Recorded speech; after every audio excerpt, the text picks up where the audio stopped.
برای توی کوچه رقصیدن، برای از صدای آسمون نترسیدن، برای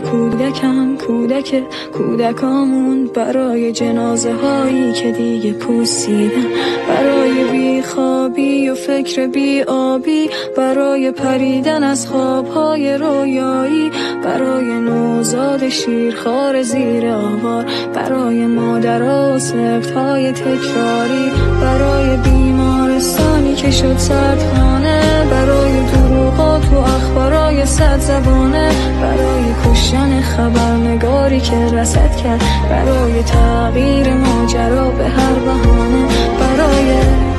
بمب‌های بیوقفه، برای طوفان انتقام پاینده، برای کام تلخ دشمنان بازنده، برای قدس، برای آینده، برای این جهنم تکراری، برای رهایی فلسطین اشغالی، برای مؤمنان و صفهای طولانی، برای این نامه‌های غیر تکراری، برای این نژاد پست تو خالی، برای تکه‌های جسدهای زندانی، برای